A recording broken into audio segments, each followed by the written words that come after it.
حقیقت پسند بنائیں، اور جب حقیقت پسند بنا کر میری آج کی گفتگو کو آپ سنیں گے تو انشاءاللہ ہم سب کو اس کا بہت فائدہ ہوگا۔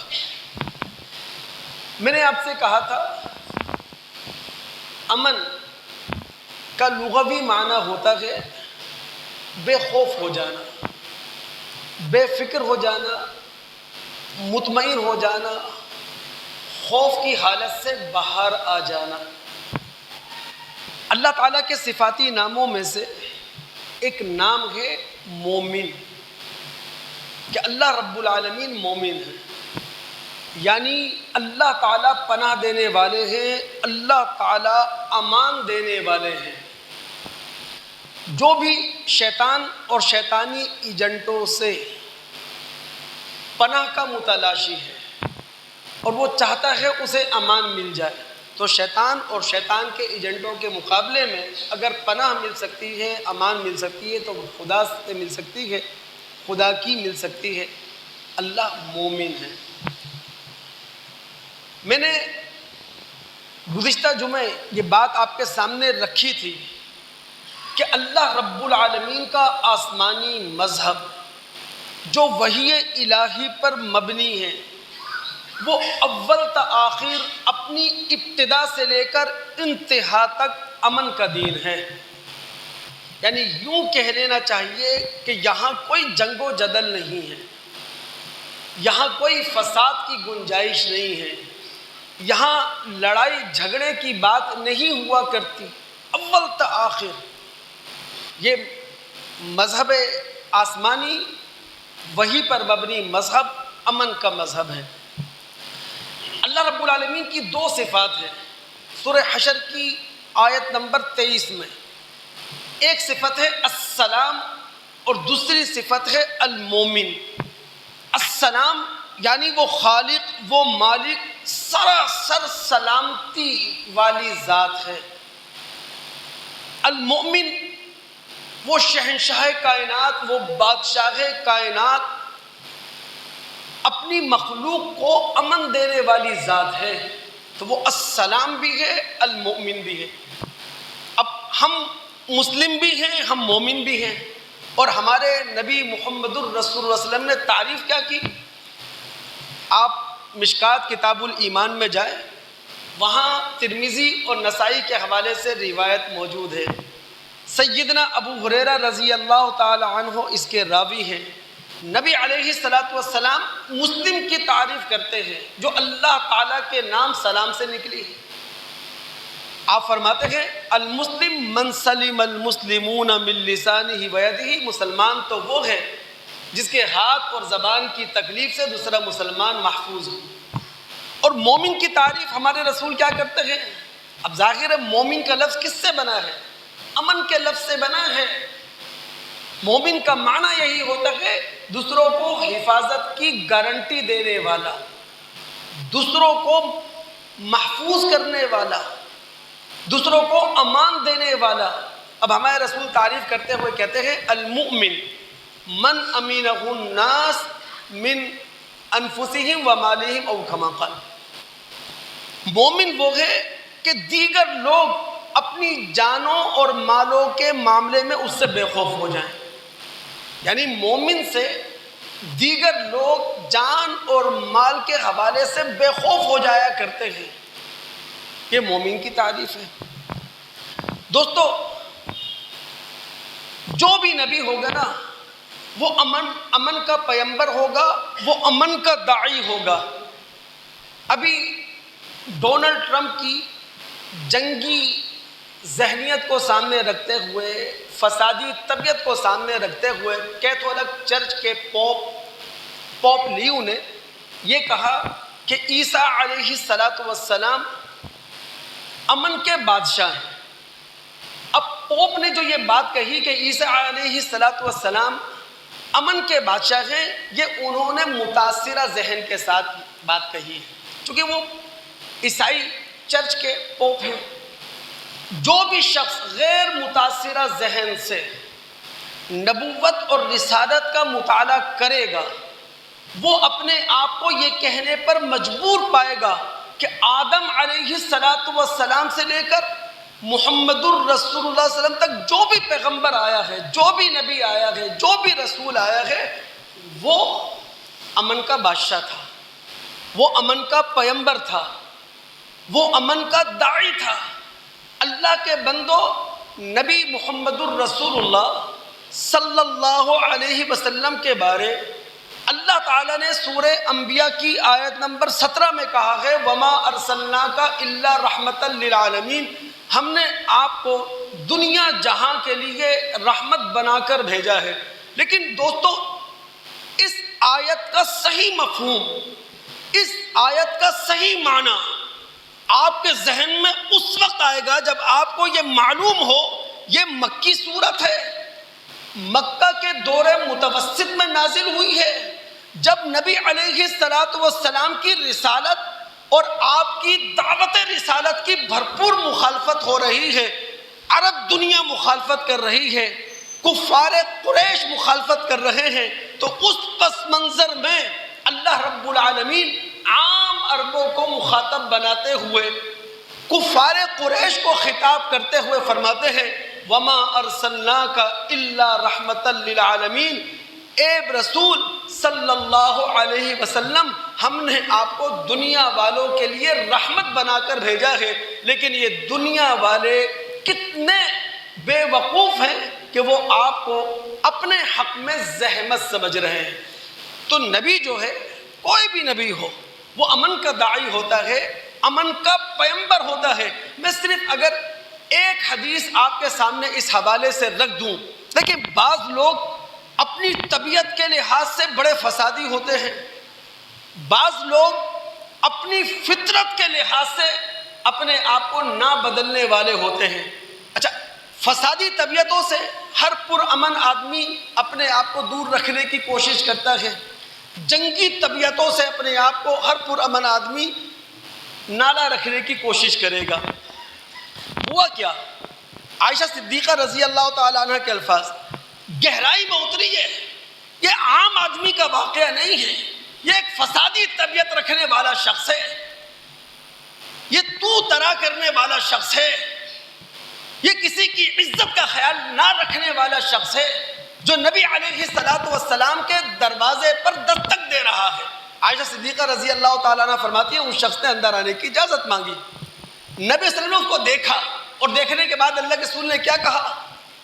بئس اخو العشیرہ وبئس ابن العشیرہ، بھئی قبیلے کا برا آدمی ہے، قبیلے کا برا بھائی ہے، قبیلے کا برا بیٹا ہے۔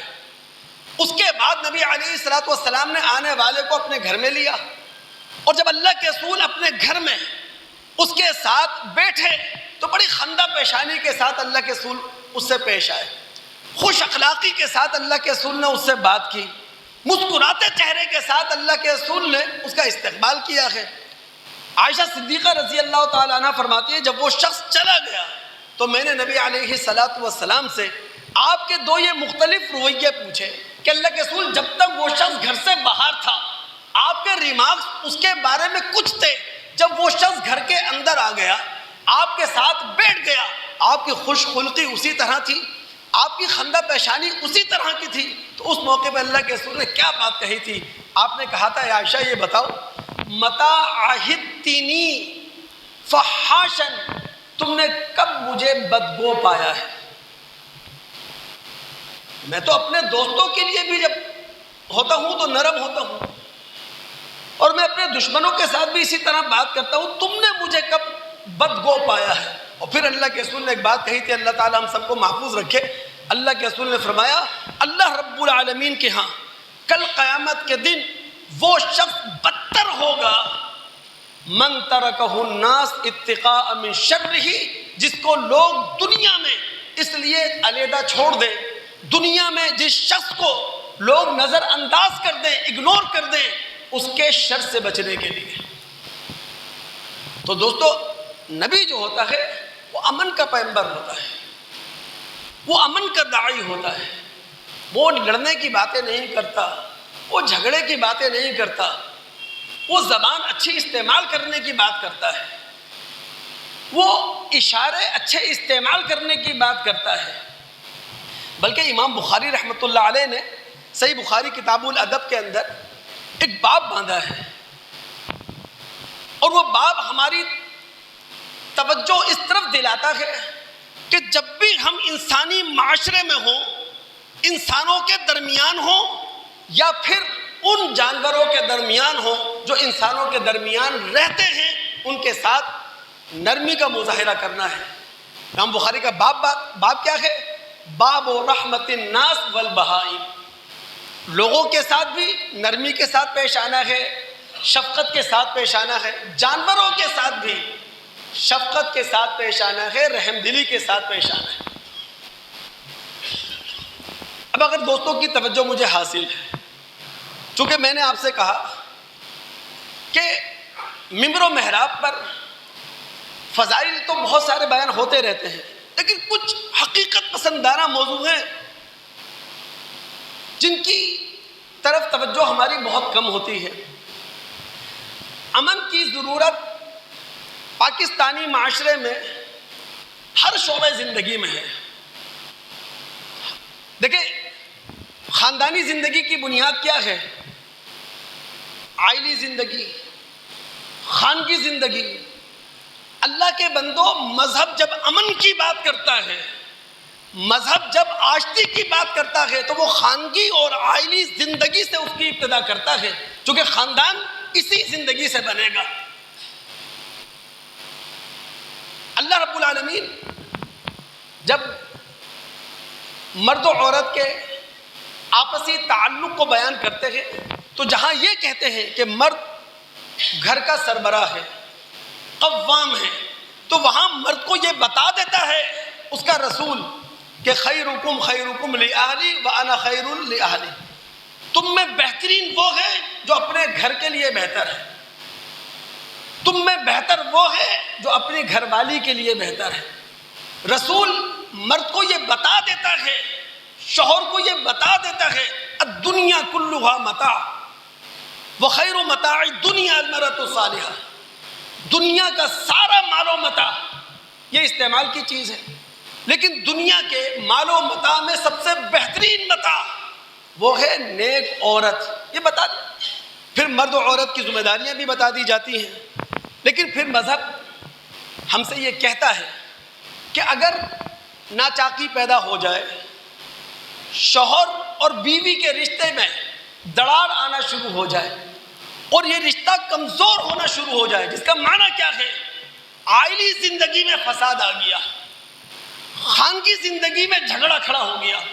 اللہ کے بندو، جب عائلی زندگی میں جھگڑا ہے، جب خانگی زندگی کے اندر جھگڑا ہے، جب یہاں امن نہیں ہے، تو پھر خاندان کیا ہوگا؟ امن سے خالی ہوگا، آشتی سے دور ہوگا. اب جب مرد و عورت کے درمیان ناچاکی آ گئی، ان کا رشتہ کمزور پڑنے لگا، مذہب میدان میں اترا اس رشتے کو بچانے کے لیے. مذہب کون سا جھنڈا لے کر اترا تھا؟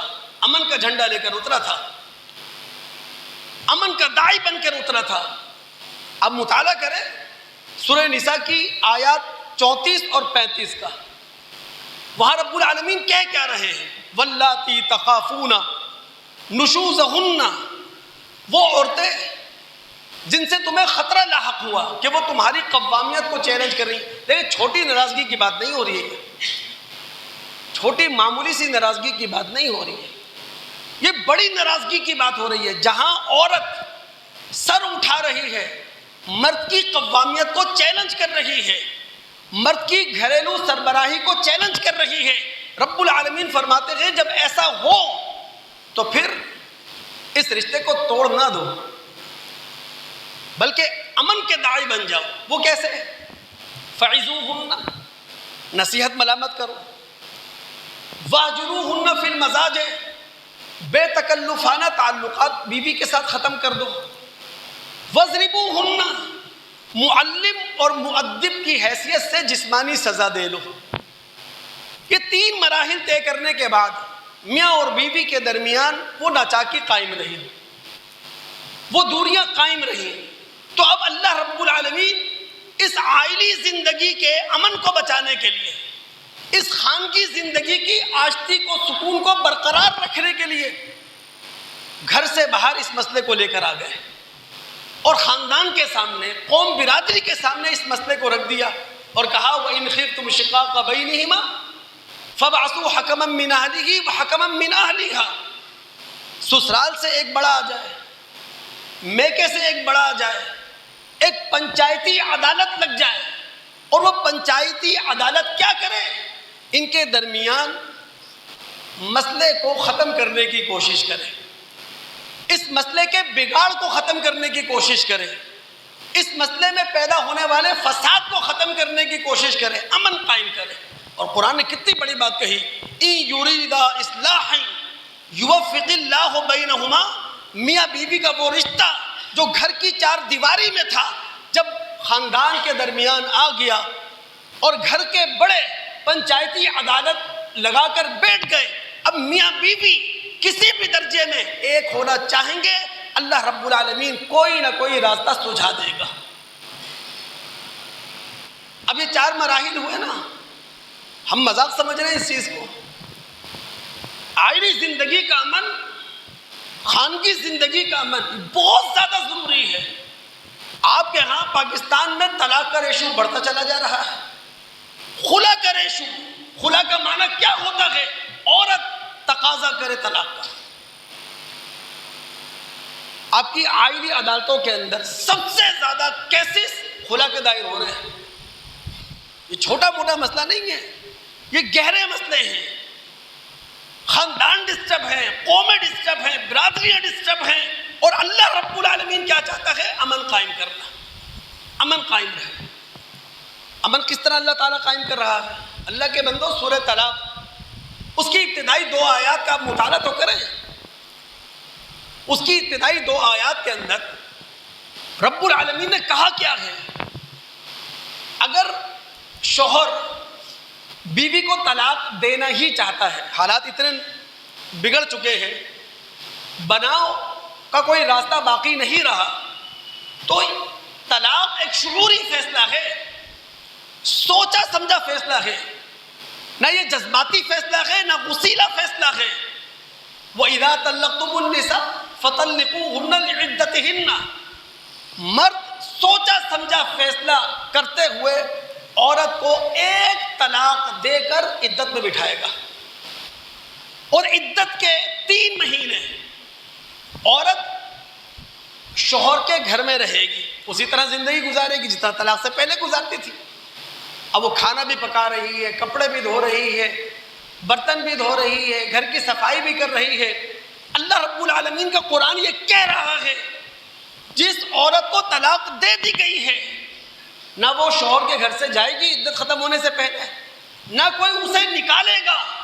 اب اگلی آیت میں اللہ نے کیا کہا؟ فَإِذَا بَلَغْنَا أَجَلَهُنَّ فَأَمْسِكُوهُنَّ بِمَعْرُوفٍ أَوْ فَارِقُوهُنَّ بِمَعْرُوفٍ۔ اب عدت ختم ہونے لگی،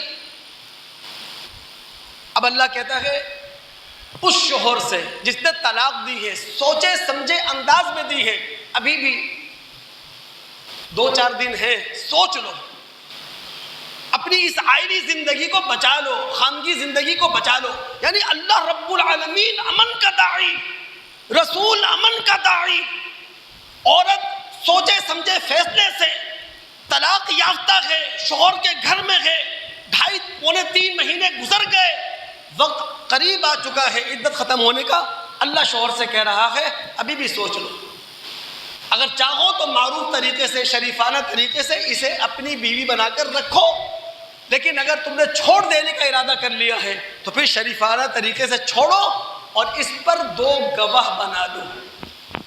اتنا پورا من مذہب ہے دین، یہاں لڑائی کی بات ہی نہیں کرتا، جھگڑے کی بات ہی نہیں کرتا۔ ہمارے معاشرے کے اندر تو طلاق ہوتی ہے، لٹ نکل کر آتے ہیں، خاندان لڑ پڑتے ہیں، برادریاں ایک دوسرے سے گتم گتہ ہو جاتی ہیں۔ یہ کیوں ہو رہا ہے؟ اس لیے نہ اللہ کا پیغام ہمارے پاس ہے، نہ رسول کی صحیح تعلیم ہمارے پاس ہے، یہ سب کچھ ہو رہا ہے۔ اور ہمارے رسول صلی اللہ علیہ وسلم جو امن کے داعی ہیں، وہ خانگی اور عائلی زندگی کے اندر اپنی زندگی کے امن کو قائم رکھنے کے لیے، برقرار رکھنے کے لیے کیا کر رہے ہیں؟ میں تو صرف ایک حدیث کی طرف اشارہ کروں گا، ورنہ جو شخص خواہش رکھتا ہے مطالعہ کرنے کی، مشکات میں اترے، وہاں ایک باب ہے، باب عشرت النساء وما لکل واحد من الحقوق، عورتوں کے ساتھ زندگی کیسے بسر کی جائے گی، مرد اور عورت دونوں میں سے ہر ایک کے کیا حقوق ہیں۔ اب بہت ساری حدیث ہیں، میں صرف ایک حدیث بخاری مسلم کی آپ کے سامنے رکھتا ہوں۔ عائشہ صدیقہ رضی اللہ تعالی عنہ کہنے لگی کہ اللہ کے رسول نے مجھ سے کہا انی لعالم، اے عائشہ مجھے معلوم چل جاتا ہے، لیکن یاد رکھیں اس حدیث کے ایک ایک لفظ کا تعلق محمد بن عبداللہ سے ہے، اس حدیث کے کسی لفظ کا تعلق محمد الرسول اللہ سے نہیں ہے۔ اللہ کے رسول نے کہا اے عائشہ میں جان لیتا ہوں تب کب تم مجھ سے خوش ہو اور کب مجھ سے خفا ہو۔ عائشہ صدیقہ کہتی میں نے کہا اللہ کے رسول کیسے آپ کو معلوم چلتا ہے؟ تو اللہ کے رسول نے فرمایا عائشہ تمہارے قسم کے کلمات بدل جاتے ہیں۔ عرب لوگ قسمیں بہت کھایا کرتے تھے۔ اے عائشہ تمہارے قسموں کے کلمات بدل جاتے ہیں، جب تم مجھ سے خوش ہو، راضی ہو اور تم قسم کھاؤ تو تم کیا کہتی ہو؟ لا ورب محمد، اور جہاں تم مجھ سے خفا ہو وہاں تمہارے قسم کے الفاظ بدلتے ہیں اور تم کہتی ہو لا ورب ابراہیم۔ تو اس وقت عائشہ صدیقہ رضی اللہ تعالی عنہ نے کیا کہا تھا کہ اللہ کے رسول آپ میرے شوہر، میں آپ کی بیوی، اگر میں آپ سے خفا ہو جاتی ہوں یا آپ سے ناراضگی کا اظہار کرتی ہوں تو ما اہجر الا اسمک، میں صرف آپ کا نام ہی تو نہیں لیتی۔ تو اس حدیث کا تعلق محمد بن عبداللہ سے ہے، محمد الرسول اللہ سے نہیں ہے۔ میں صرف یہ بتانا چاہ رہا ہوں کہ اللہ کے رسول صلی اللہ علیہ وسلم کتنے لاڈ پیار دیکھ رہے ہیں۔ اللہ کے نبی علیہ السلام امن کے داعی صرف میدان دعوت میں نہیں ہیں، اپنے گھر کے اندر بھی ہیں۔ تو عائلی زندگی میں امن، خان کی زندگی کے اندر امن۔ اگر دوست مجھے اجازت دیں تو ایک نصیحت میں آپ کو اگر کر سکوں، اللہ ہم سب کو عمل کرنے کی توفیق عطا فرمائے۔ دوستو کبھی بھی متاثرہ ذہن کے ساتھ فیصلہ نہ کریں، ہمیشہ غیر متاثرہ ذہن سے فیصلہ کیا کریں۔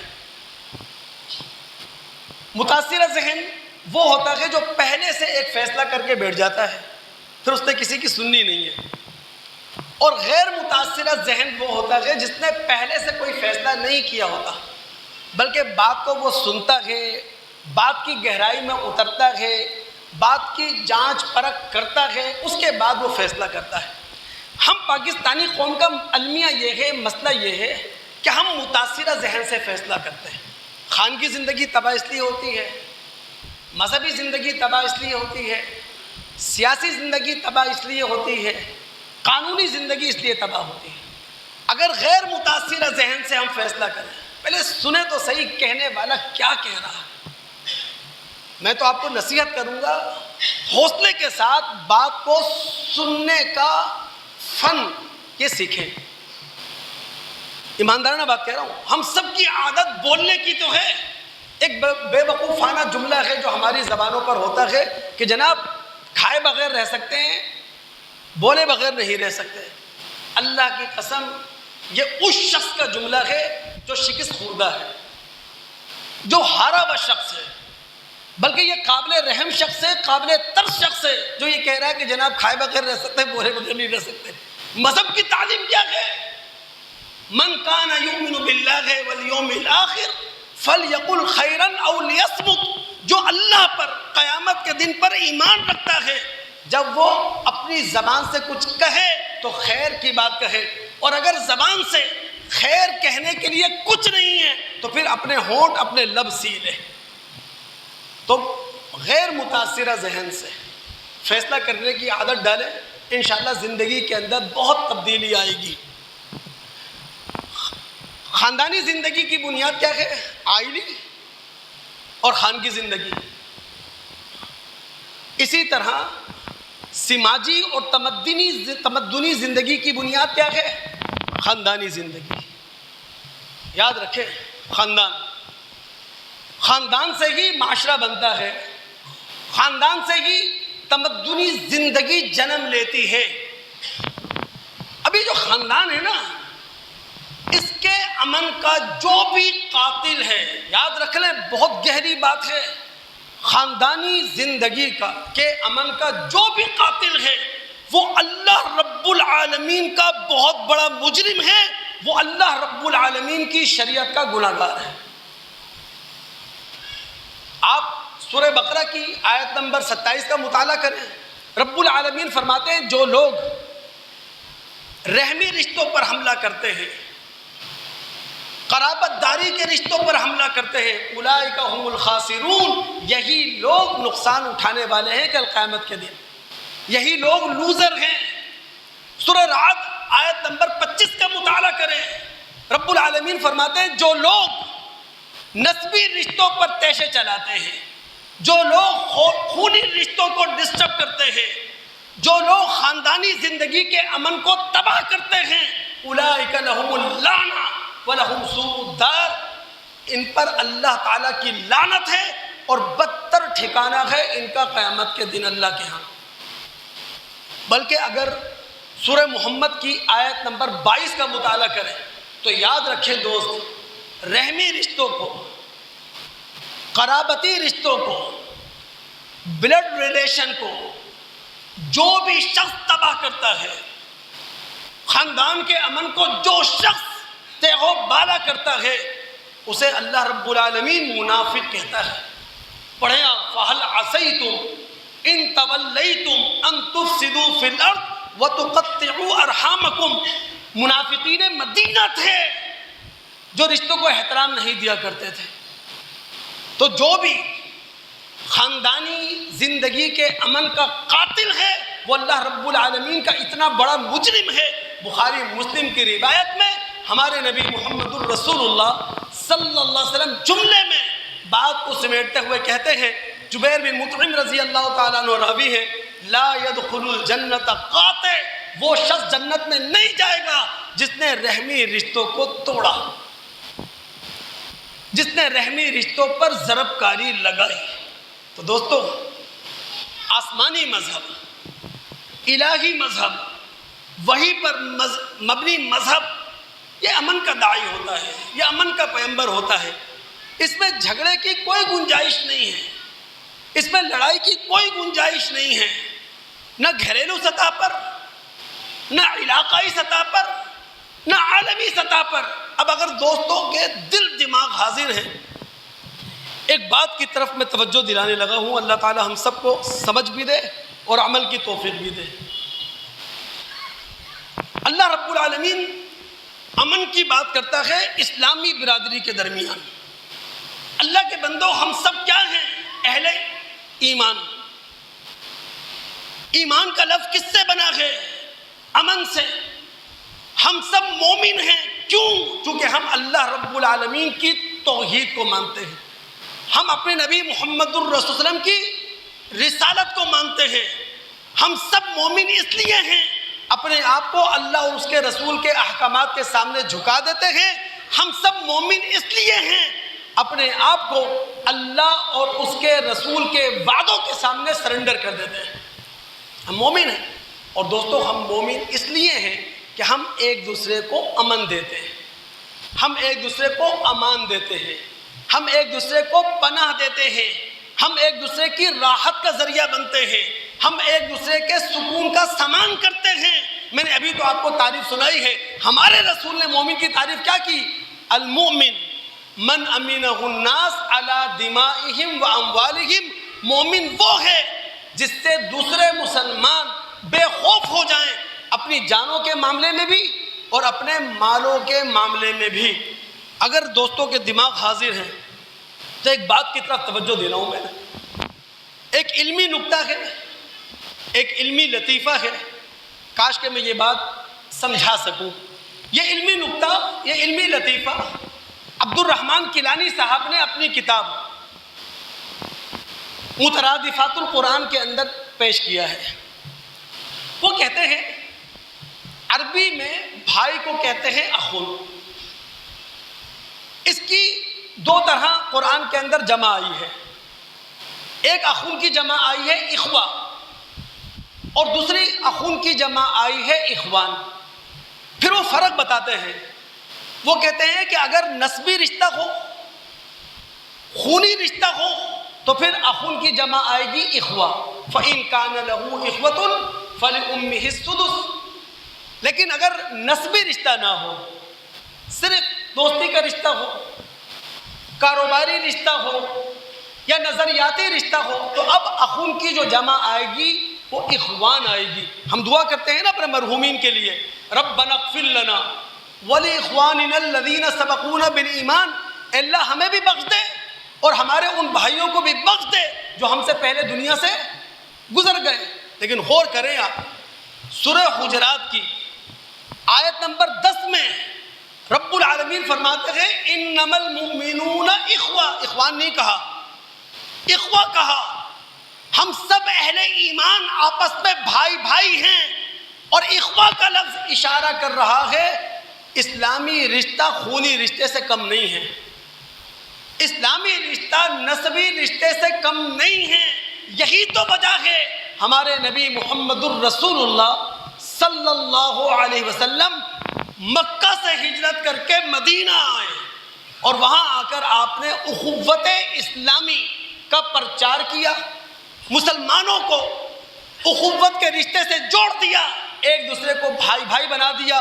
عبد الرحمن بن عوف رضی اللہ تعالیٰ عنہ کو سعد بن ربیع انصاری کا بھائی بنایا، اور سعد بن ربیع اپنے مہاجر بھائی عبد الرحمن بن عوف کے ایسے بھائی بنے. کہنے لگے میں پیشکش کرتا ہوں اے عبد الرحمن تمہیں اس بات کی ان یناصفہ اہلہ و مالہ، میرا آدھا اہل بھی تمہارا، میرا آدھا مال بھی تمہارا. عبد الرحمن بن عوف خوددار آدمی تھے. کہنے لگے بارک اللہ لک فی اہلک و مالک، اللہ برکت دے تمہارے اہل میں، تمہارے مال میں. مجھے تو بازار کا راستہ بتا دو، میں ایک تجارت پیشہ آدمی ہوں، مجھے بازار کا راستہ بتاؤ. تو کہنے کا مقصد یہ ہے دوست، اللہ رب العالمین نے اہل ایمان پر امن کی ایک چادر تانی ہے، اور اہل ایمان پر امن کی چادر کا نام ہے اخوت اسلامی. اور یہ اخوت اسلامی اس وقت تک قائم رہ سکتی ہے جب تک ہم تمام مسلمان اپنے آپ کو دین کا داعی تو سمجھیں، دین کا داروغہ نہ سمجھیں، دین کا ٹھیکیدار نہ سمجھیں، اپنے آپ کو دین کا انسپیکٹر نہ سمجھیں. ہم سب دین کے داعی ہیں، جس کا مطلب یہ ہے مسلمانوں کے درمیان جب بھی عقیدے اور عمل کا اختلاف ہوگا، وہ اختلاف دلیل کی بنیاد پر ہوگا، تہذیب اور شائستگی کی زبان میں ہوگا. ہوا یہ ہے مسلمانوں کا معاملہ، دلیل کی بنیاد پر اختلاف کرنا ہم نے چھوڑ دیا، تہذیب اور شائستگی کی زبان استعمال کرنا ہم نے چھوڑ دی. یہ سارے مسئلے ہمارے لیے کھڑے ہو گئے. ورنہ اللہ کی قسم اسلام جیسا نہ امن کا کوئی مذہب تھا، نہ عدل کا کوئی مذہب تھا. اللہ کے بندوں، پوری دنیا کو اگر امن مل سکتا تھا، عدل مل سکتا تھا، وہ اسلام سے مل سکتا تھا. یہاں مجرم کی امارت کو نہیں دیکھا جاتا، یہاں مجرم کی غریبی کو نہیں دیکھا جاتا. یہاں تو وقت کا رسول یہ کہتا ہے لو ان فاطمہ بنت محمد سرقت لقطعت یدہا، اگر محمد الرسول اللہ کی بیٹی بھی چوری کرے گی اس کے ہاتھ کاٹ دیے جائیں گے. لیکن ہم نے وہ کام کیا نہیں. ہم مسلمان معذرت کے ساتھ یا تو عالمی اسٹیبلشمنٹ کے ہاتھوں کھلونا بن گئے یا ملکی اسٹیبلشمنٹ کے ہاتھوں کھلونا بنے. افغانستان کی جنگ اس بات کی کھلی دلیل ہے کہ عالمی اسٹیبلشمنٹ نے ہمیں بھرپور طریقے سے استعمال کیا. آج تک عالمی اسٹیبلشمنٹ ہمیں استعمال کرتی ہے. جن دوستوں کی گہری نظر ہے اور وہ گہرائی میں اتر کر ہر بات کا جائزہ لیتے ہیں، آج بھی شیعہ سنی مسئلہ عالمی سطح پر اگر گرم ہے تو اس کے پیچھے یہودی سازش ہے، اس کے پیچھے یہودی سرمایہ ہے، اس کے پیچھے یہودی ذہن ہے. وہ کبھی بھی OIC کو زندہ نہیں ہونے دیں گے. ورنہ OIC اسلامی بلاک کا نام ہے نا. 25 ستمبر 1969 کو مراکش کے شہر رباط کے اندر اس کا پہلا اجلاس ہوا. مسلمانوں کا ایک فورم بنا اور وجہ کیا تھی؟ 21 اگست 1969 کو ایک آسٹریلوی یہودی نے بیت المقدس کے ایک حصے کو آگ لگا دی تھی. وہ اسلامی فورم کا بھی زندہ ہونے نہیں دیں گے. وہ چونکہ اسلامی فورم اللہ کے بندوں 1974 میں اترے ہیں آپ. OIC کا دوسرا اجلاس کہاں ہوا؟ پاکستان اسلام آباد کے اندر. کون نہیں جانتا؟ لاہور کے اندر. کون نہیں جانتا؟ ذوالفقار علی بھٹو کا دور تھا. پوری اسلامی قیادت موجود تھی اور جو اسلامی قیادت مسلمانوں کو ایک کرنے کے لیے جمع ہوئی تھی وہ ساری اسلامی قیادت ایک ایک کر کے اڑا دی گئی. کس نے اڑائی؟ عالمی اسٹیبلشمنٹ نے. کس کے ہاتھوں اڑائی؟ علاقائی اسٹیبلشمنٹ کے ہاتھوں. تو گہری نظر سے اسلام کا جائزہ لیں دوست. بہت کچھ ہے سننے کے لیے, بہت کچھ ہے سمجھنے کے لیے. آپ کیا سمجھتے ہیں اپنے رسول کو؟ اللہ کی قسم وہ امن کا داعی ہے گھر میں بھی, وہ امن کا داعی ہے خاندان میں بھی, وہ امن کا داعی ہے اسلامی برادری کے لیے بھی, وہ امن کا داعی ہے انسانی برادری کے لیے بھی. آپ گھر جائیے گا اور گھر جا کر آپ مطالعہ کیجئے گا. سورہ انفال اس کی آیات 60, 61, 62. سورہ انفال غزوہ بدر پر تبصرہ.